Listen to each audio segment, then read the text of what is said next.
Good morning. Welcome to the Information's TITV. My name is Akash Masricha. There is a lot happening in tech news right now, but we want to get right to a great conversation that our CEO and editor-in-chief, Jessica Lessin, had with Meta CEO Mark Zuckerberg yesterday. They talked all about Meta's AI strategy. We want to play that for you.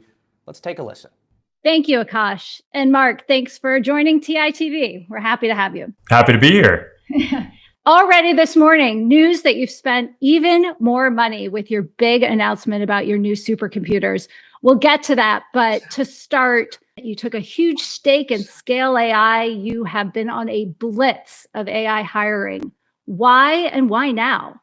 Yeah, it's been busy. I think the most exciting thing this year is that we're starting to see early glimpses of self-improvement with the models, which means that developing superintelligence is now in sight. And we just want to make sure that we really strengthen the effort as much as possible to go for it.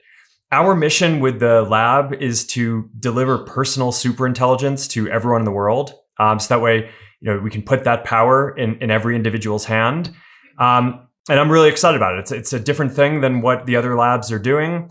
And my view is that this is going to be something that is the most important technology in our lives. It's going to underpin how we develop everything at the company, and it's going to affect society very widely. So we just want to make sure that we get the best folks to work on this, from entrepreneurs to researchers to engineers working on the data and infrastructure. And then, of course, we want to back it up with just an absolutely massive amount of compute, which we can support because we have a very strong business model that throws off a lot of capital. Did you feel like Llama was behind? I think the field is accelerating. We keep on having goals for where we want to be, and then the field keeps on moving faster than we expect. So, look, I mean, I'm not a person who's ever particularly happy with where we are. I always want to do better. But I think the thing here that I'm very focused on is just the technology that's going to be possible to develop over the next period of time is just, it's going to be super fundamental.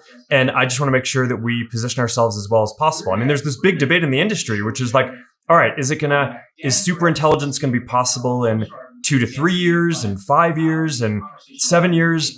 And I don't think anyone fully knows the answer to that, but I just think that we should bet and act as if it's going to be ready in the next 2 to 3 years. I believe that there's a shot at that. And I think if that's what you believe, then you're going to invest hundreds of billions of dollars in building up the compute and whatever it takes to build out the strongest team in the industry.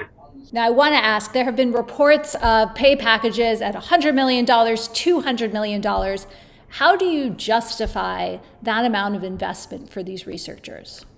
Sure. So, look, I mean, a lot of the specifics that have been reported aren't accurate by themselves, but it is a very hot market. I mean, as you know, and there's a small number of researchers who are just the best, who are in demand by all of the different labs. So I think that it certainly is quite competitive. What I'd say, I think, to put this in perspective, if you're going to be spending hundreds of billions of dollars on compute and building out multiple gigawatts of clusters, then it really does make sense to compete super hard and do whatever it takes to get the 50 or 70 or whatever it is top researchers to build your team. I think that the physics of this is you don't need a massive team to do this. You actually kind of want the smallest group of people who can fit the whole thing in their head. So there's just an absolute premium for the best and most talented people. So it kind of makes sense that the market would be aggressive when you kind of think about it. And that from that perspective, the amount that is being spent to recruit the people is actually still quite small compared to the overall investment and all the compute that we're doing. There are so many companies in this superintelligence race, from Google to OpenAI, Anthropic.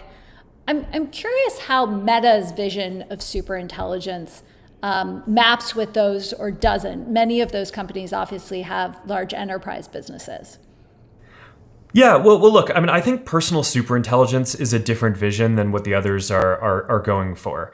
AI, it's kind of like when the internet was first getting to scale. People were like, all right, is the internet going to be for productivity? Is it going to be for entertainment? Or is it going to change how we work at our companies? And the answer is all. And I think the same is going to be true for AI, and there are going to be different companies that focus on different parts of it. So far, I think that you hear a lot from the other labs around wanting to automate all of the economically productive work in society. And certainly I think that that economic automation and economic progress, there's a lot of potential there to do great work that's very helpful to a lot of people. But there's another side of this, which is like, what are the things that people care about in their own lives? And some of that is productivity, but a lot of it is relationships and culture and creativity and having fun and enjoying life. And my guess is that there's a lot of the folks at the other labs kind of talk about, okay, we want to develop this central superintelligence and direct it at grand problems. And I think the reality is that there's a lot of great stuff to do there, and I'm excited about that. And I think when you put personal superintelligence in people's hands, some of what they're going to want to do is directing it at grand problems. But I actually think a lot of what people care about are just relatively simpler things in their lives. And part of our ethos and values have always just been to try to put that power into people's hands directly. And that's what we're going to try to do with personal superintelligence. So it is a bit of a different focus. I think that there's at some level, I think this is also going to shape how we build the company and how we write all the software and all the technology and product. So that'll probably be pretty similar to a lot of the other places. And a lot of the fundamental methods are similar, but I think the products that we're going to build are going to be pretty different, and I think are just going to touch billions of people's lives. I think we're kind of the premier company at developing products and scaling them to billions of people, and we're of course leading in the next generation of computing platforms with the glasses that are doing exceptionally well. And I continue to think that that's going to be the best form factor for AI, because they can see what you see and hear what you hear, and you can talk to them throughout the day. And once we get a display and the holograms in there, it'll be able to generate a UI for you. So I think that there's just going to be this incredible connection between those things. Picturing my Meta super intelligence glasses companion friend doing things for me. I don't know. Am I on the right track? Yeah, I mean, I think I think we're gonna reach a point where you're going through the world and you're having conversations. One thought experiment that I like to do is, in almost every conversation that I have, there's like 5 things I want to follow up on. But I almost don't ever follow up on all 5, right? Just because I go do something else. Maybe I'll follow up on 1 if I'm lucky. And I just think like, okay, in the future we're gonna have glasses, and they're gonna be able to, if you want, observe what's going on in your life and be able to go follow up on things for you, and either follow up with you later or give you information in real time in the glasses. And it's almost going to be like, look, if you need vision correction and you don't have glasses, just optical glasses, you're sort of at this cognitive disadvantage. And I think in the future, if you don't have AI glasses, you're basically going to be at a cognitive disadvantage too. So yeah, I mean, that's part of what we're going to do, but we're also very focused on the entertainment, the culture, the kind of personal relationships with people. I think that like having an AI that can help you with that is going to be super valuable. So anyway, there's a ton to do. There's no shortage. And in addition to the direct products, superintelligence is also obviously going to really change how we develop things at the company, and how all of our software development goes. And I think our engineers are just going to be way, way, way more productive than they are now. So I think that's going to be really exciting, and is just something that we really want to focus on, especially this self-improvement loop. We are already seeing glimpses of the models, even based off of Llama 4, improving the Facebook algorithm and other AI systems across the company autonomously. So I mean, I think that's it's pretty exciting to see glimpses of that. And I know you have to go, but I do want to ask you about your news. First of all, at some point, another time, we'll have to talk about how you name these data centers. Well, they're titans. I love. I'm a fan of Greek and Roman mythology. But I want to ask, is there a limit to how much you'll spend on CapEx? I mean, I think we'll see how the technology trends, and we'll see what the results are. I mean, in running the company, I'm sort of always looking for ways that I can convert capital into a higher quality service for people.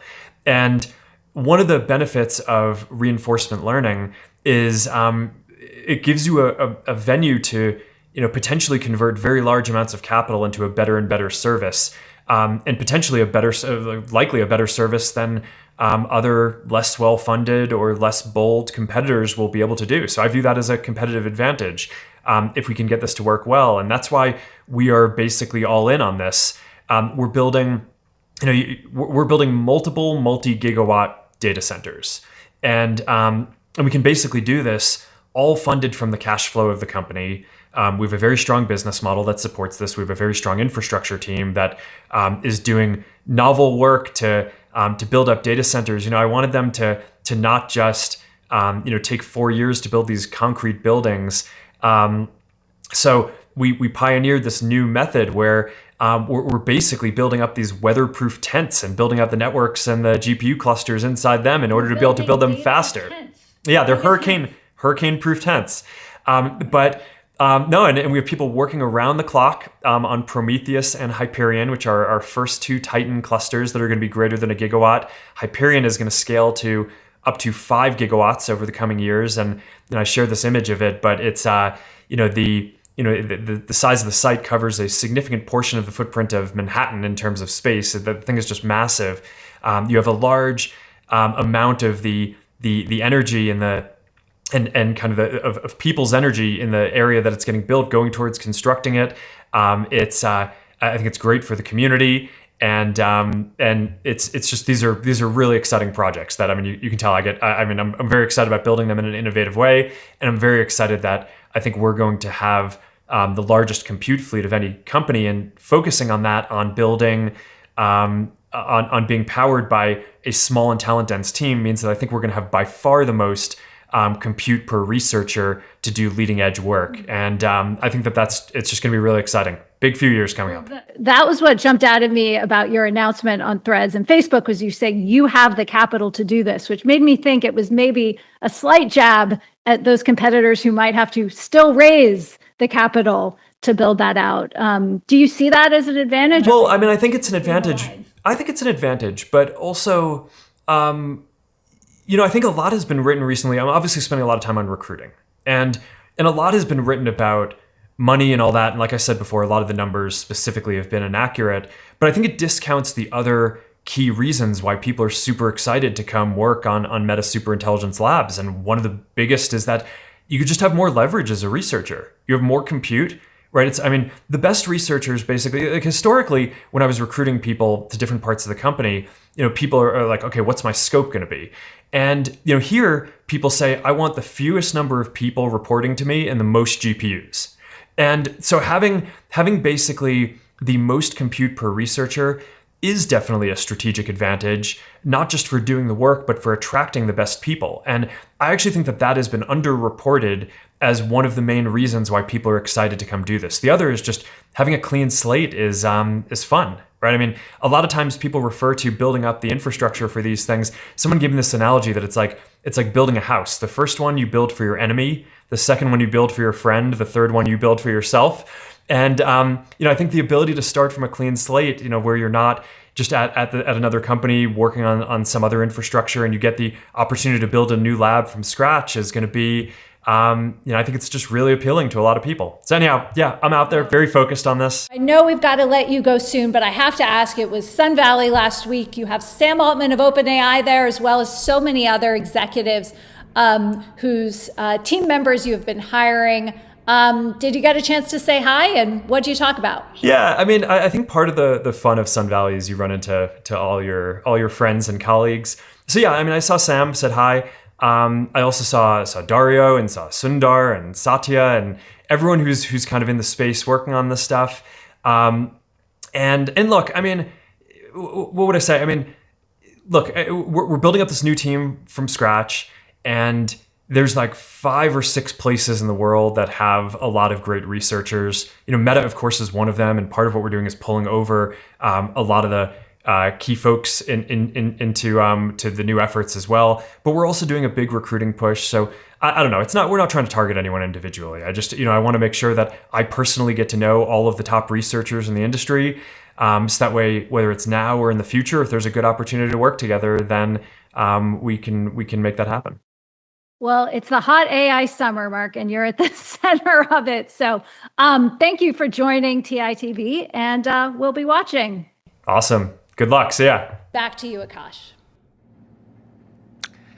That was our conversation with Meta's Mark Zuckerberg. Jessica is here with us. And Jessica, I want to take a couple minutes here just to debrief your conversation with Mark. What were your biggest key takeaways? Akash, it's really interesting. I knew Mark was going to want to talk about all this new compute he and Meta were bringing online, but I think there are two new doctrines, if I want to call that emerged out of the interview that I really heard Mark talk about for the first time. One was Meta's vision for personal superintelligence, which I think is a move to differentiate it from what we're seeing from OpenAI, Microsoft, Google, and he went on at length about that. I think the other one was really his approach to CapEx spending, to this infrastructure race that clearly he thinks they're in a wonderful position. So we can unpack those a little bit more, but I think those were two themes that we haven't heard him talk about that I think are his new frameworks. Obviously, when I asked him if this hiring blitz was the result of the failures of Llama 4, he had a good answer, I suppose, which is, well, actually, the field is moving ahead very quickly. So I thought that was an interesting response to that. He really tried to push back on the notion that he's luring all these researchers with these massive pay packages. Of course, it's been all over the headlines as we've been reporting in the information as well. Instead, he was saying, look, it's also the ability, and I think he says, the people I'm recruiting want to do these jobs with the fewest number of people and the maximum amount of compute. And so I thought his framework actually on how the landscape has shifted there. It used to be you hired people by promising them the biggest possible scope, I believe was his word, biggest possible set of responsibilities. Now these AI researchers really just want to be with their crew with access to a lot of computers. So certainly a lot to unpack. And I think I'm still kind of making sense of some of the things he was saying and what they mean for the company and the industry. Yeah, no, I mean, I think those were some of the things I picked up on as well. And I think he really talks about superintelligence in the context of the rest of the company. And, I think he really talks about it, in a way of him trying to productize it and eventually make money off of it, which is something that other CEOs, when you don't have such a big company to work with, something they might be a little bit slower to. So I think those are all great Akash, points. I think the money point is a good one. In that, if I had more time, I would have pressed him on how do you pay for personal superintelligence, right? So if superintelligence is a hundreds of billions of dollars arm race, and I think it's notable, he did acknowledge that the timing is very unclear.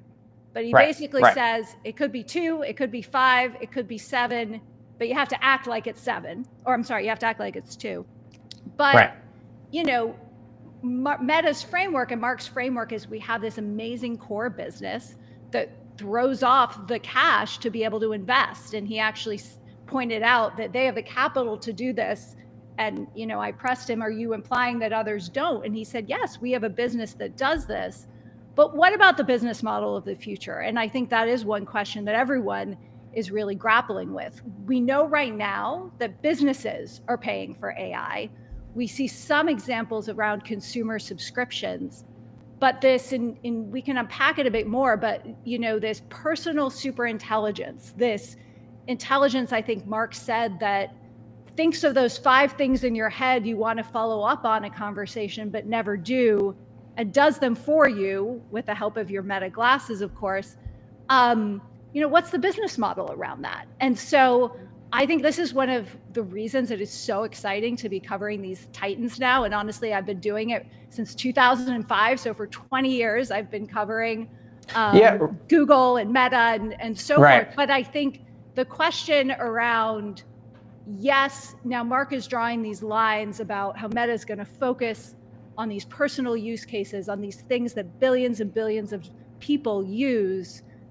Obviously, how those are going to be the next cash cow or engine for the company, or whether they can be, is a big question. Let me ask you one quick question before we go. You've been covering Meta really since its inception, and you talked about personal superintelligence. One of the questions I wanted to sort of understand from you is, Meta has spent big on other technologies in the past. Mm-hmm. We've seen it, we've seen it with Reality Labs. I mean, how does this investment in personal superintelligence, how does that compare or contrast to other big investments that the company has made throughout its lifetime? Well, look, if you look on the dollar amount, AI is trumping everything. And that's true of all the big companies across the board.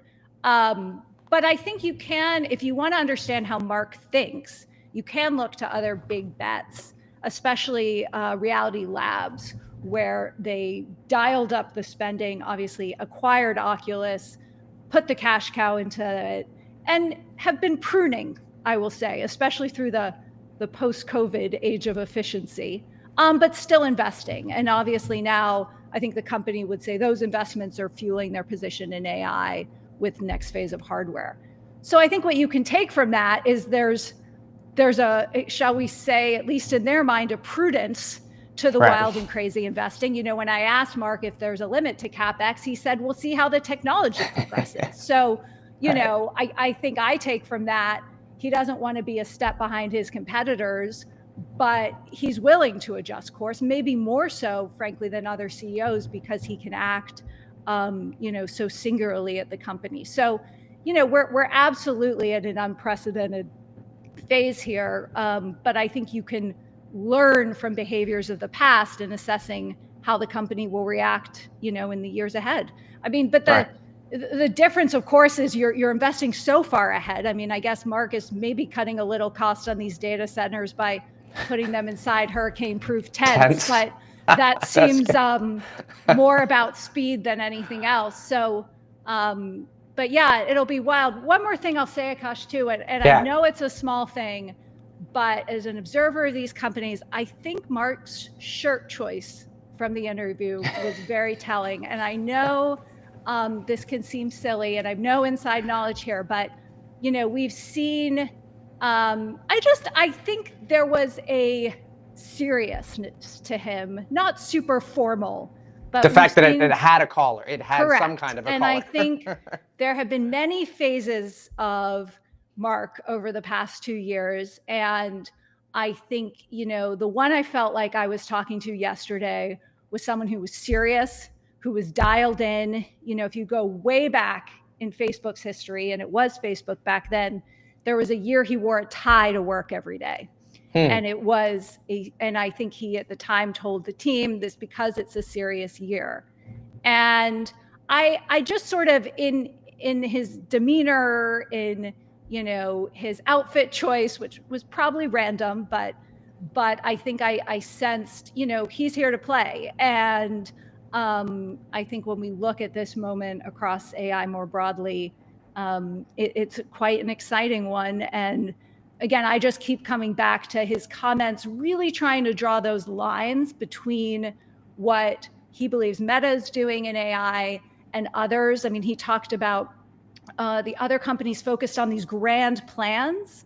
And I think while he thinks AI can do wonderful things for society, he's really focused on what it could mean for individuals. And I thought it was very different, as well as saying, you know, that they're going to be in this infrastructure race. They view it as a huge advantage. It's an advantage in their recruiting. And it doesn't seem like they're going to stop. Yeah, well, look, you know, we'll get even more answers in a couple of weeks when the company reports its quarterly earnings. We've got earnings season coming up, all the big tech companies coming up. Netflix is this week. Thank you, Jessica, for being with us here to debrief. It was a great conversation. Look forward to us having more with executives like that. Well, that is it for today's show. We'll be back tomorrow with more analysis and breaking down the headlines of the biggest stories in tech. I want to thank AWS, who is our presenting sponsor for this production. Thank you for tuning in today, and we will see you tomorrow on TITV.